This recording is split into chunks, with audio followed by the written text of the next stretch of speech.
Tous les jours, moi, je dois marcher 18 000 pas. C'est quand même beaucoup, c'est à peu près entre 10 et 12 km de marche. Donc c'est conséquent. Je sais que la plupart des gens ne peuvent pas le faire. Et bien sûr, moi, je l'oblige à personne, tu vois. Du coup, là, j'étais avec la famille, on allait manger au resto. Et on devait aller chez mon frère, qui habite à 3 km à côté.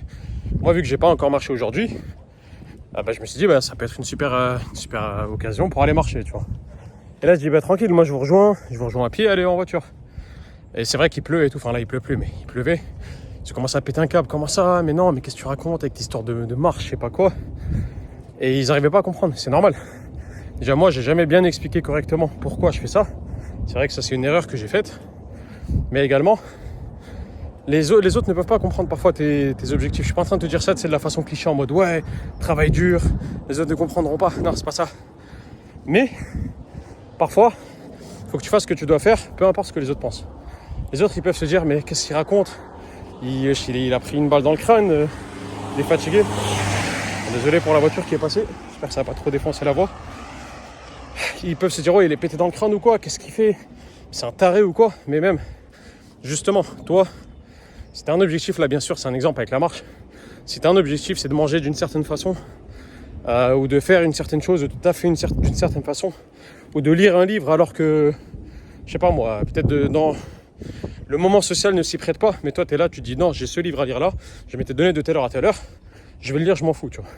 Je te dis pas toujours de faire ça, parfois tu peux faire des exceptions, parfois voilà, faut essayer que tu gères ça correctement. Le but c'est pas de faire le mec, non, mes objectifs avant tout, mais on va pas se mentir, la plupart du temps, si tu peux le faire, fais-le. Si tes objectifs pour toi c'est la bonne chose, enfin plutôt si les actions que tu prends pour atteindre tes objectifs c'est ça qu'il faut faire, tu le fais peu importe.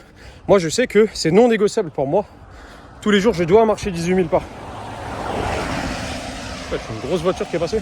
Tous les jours je dois marcher 18 000 pas. C'est pas un choix en fait. C'est pas un choix. C'est pas un jour j'ai envie, un jour j'ai pas envie. Non, c'est tous les jours. J'ai 18 000 pas à faire et je l'ai fait. Peu importe. Maintenant, bien sûr, là, je serais allé en voiture avec eux si j'avais déjà marché le matin. Ce matin, j'ai pas pu sortir. Je me suis levé un peu tard.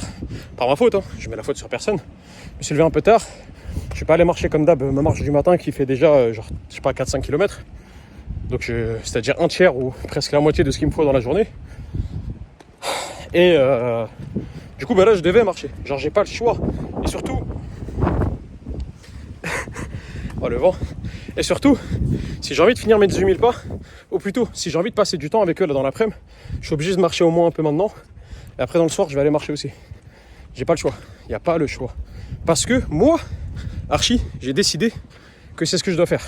C'est pas ce que ma famille a décidé, c'est parce que quelqu'un a décidé pour moi. C'est ce que moi j'ai décidé et c'est ce que j'ai considéré comme le plus important à faire pour moi actuellement. C'est pour ça que je dois faire mes pas, je l'ai fait et c'est tout. Il n'y a pas de choix. Vraiment, je veux que tu rentres ça dans ta tête. Il n'y a pas le choix. Il n'y a pas le choix, il faut que tu fasses ce que toi tu as envie de faire.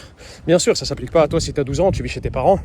C'est un peu plus compliqué déjà. Moi, je vis encore chez mes parents. Là, je viens de revenir récemment chez mes parents. J'habitais tout seul pendant 2 ans. Et bon, c'est une longue histoire, peut-être que je te raconterai. Et en fait, voilà, c'est différent bien sûr. Quand tu as la vingtaine, 20, 25 ans, c'est pas comme quand tu as 12 ans. Tu es un peu plus libre de tes choix. Là, par exemple, si j'avais 12 ans et je dis à mon père, papa, je dois aller marcher. Il allait venir, il allait me faire ça. Allez, tu viens avec nous. Bon, bien sûr, il n'aurait pas fait ça. C'est une caricature. Papa, si tu vois ça, je t'aime. Mais voilà, c'est pour que tu comprennes. Vraiment, quand tu as quelque chose en tête, fais-le et fonce.